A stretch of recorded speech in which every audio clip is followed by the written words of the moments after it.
Hello, and welcome to another issue of Ask the Professor, where we respond to your questions on everything from history to political philosophy, culture, all those things that concern us in our attempt to build a good life together. And I would like to remind those of you who are not already backers of our work that we are dependent upon you not only for the questions, but also for the financial support that makes this feature possible. So please go to the website, that's johnrobson.ca, make a monthly pledge, and help keep us in business. All right, here's one that puzzled me a little bit. As the Catholic Church under Pope Francis has repudiated the Doctrine of Discovery, does it follow that it has excommunicated all those who continue to occupy Indigenous lands using the Doctrine of Discovery as conferring a divine right to do so? And what faiths would this apply to? Christians, Catholics, Jews, etc.? What lands would this apply to? Say, United States, Canada, or Australia? Good luck. Thank you. The short answer is no. That the Pope has said that the Doctrine of Discovery, the idea that we showed up and we found this place, that nobody knew it was here, including the people who lived in it, so it was just ours. And you mean the Europeans coming here founding this swords? Well, anybody. Right. Mean, it's not a ethno-specific doctrine, and that's actually an important point. But the idea that how could Columbus show up and just claim things for the King of Spain? Well, I discovered them. You know, Right. You see some guy standing on the shore saying, what do you mean you discovered it? Well, I just sailed up and here it was. Yeah, I know. It's my house. Right. Well, not anymore.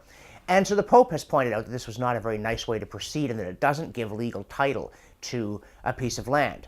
Right. But it doesn't mean that the Church has excommunicated everybody who lives in a country that at some point in its past was created on that basis. The Church excommunicates people only for very grave breaches of Catholic doctrine and practice. It does not do so lightly. And I might, when we say, what faiths does this pertain to? Well, the Pope can only excommunicate Catholics. What it means is to remove someone from communion with the Church. They can't show up at Mass and receive the host and so on. Well, if you're Jewish, you're not going to come into a Catholic church and ask to receive communion. And if you did, they would say, excuse me, but you have to be Catholic. We would welcome you if that was your choice, but until it is, no thanks. So it only concerns Catholics. But as the Vatican did say, the matter is a very complicated one. Because if people believed in the Doctrine of Discovery in the 16th century, and they showed up and they claimed something, and battles were fought, and the land was conquered, and then a country was settled, you cannot 500 years later say, oh, that never should have happened, let's put it back the way it was. Kind of callous way of putting it, perhaps, but I think it's a Hungarian expression that you cannot make an aquarium out of fish soup. History has proceeded. Generations of people have come and gone. The lives that might have been lived, for better or worse, if these events had not happened, have happened. And I find this sometimes with Canadian Aboriginal activists who feel that because Canada was created in some ways on dubious legal authority, it hits them one day that there is no Canada. And they keep shouting, there's no Canada, there's no Canada. And the problem is, of course, there is a Canada. And Canada's not going away. And people, if they tell someone like me, well, why don't you go back to where you're from? Well, I'm from Toronto. Right. I was born there. But your parents? My father was born in Toronto. My father can't go back where he came from. He's dead. Right.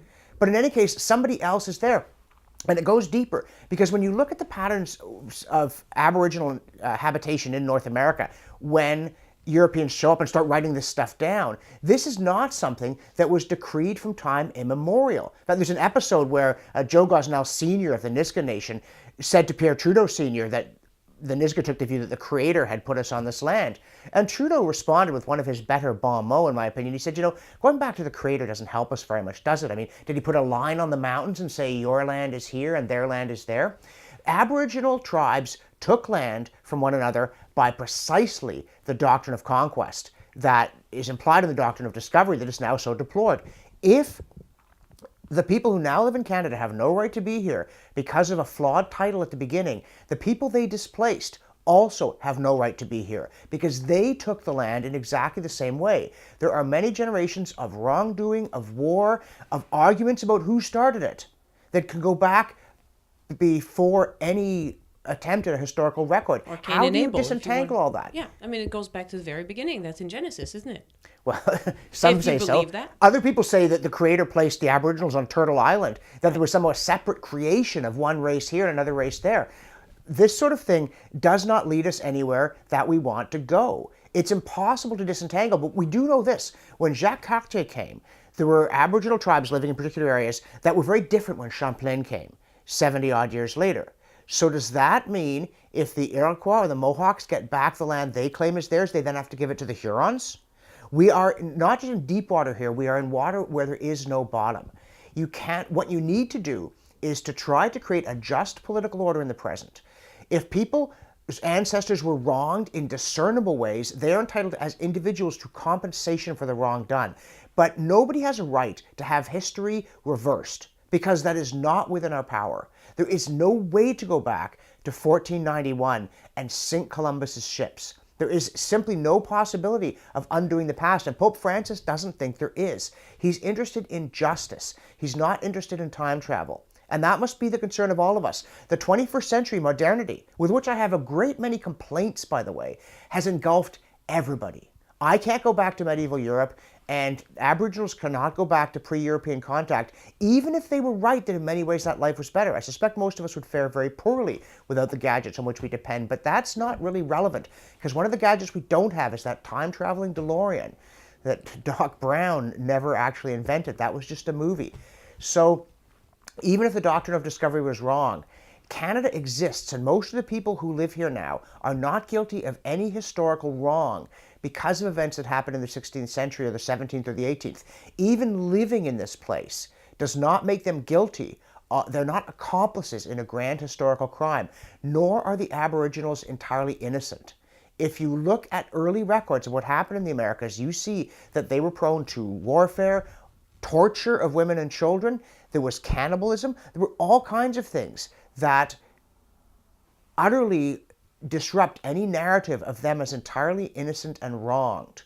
They believed in the doctrine of conquest as much as the Europeans did. They just weren't the ones doing the conquering.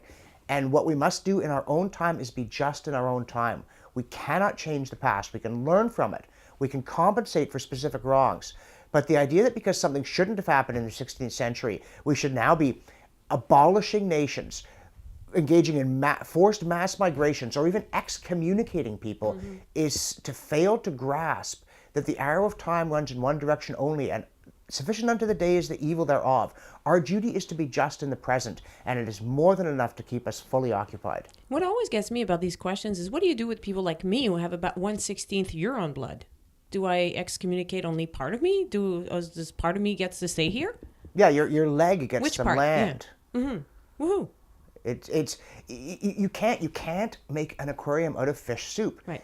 Are you calling me fish soup? I've said in the past, if only the medieval warm period hadn't ended, the Viking settlements on the east coast of North America might have led to a very gradual contact between the new and the old world, to a much longer and slower process in which Aboriginals would have had a better chance to pick up resistance to European diseases, and the overwhelming catastrophe that engulfed the Indigenous people of the Americas with the coming of Europeans might have been prevented.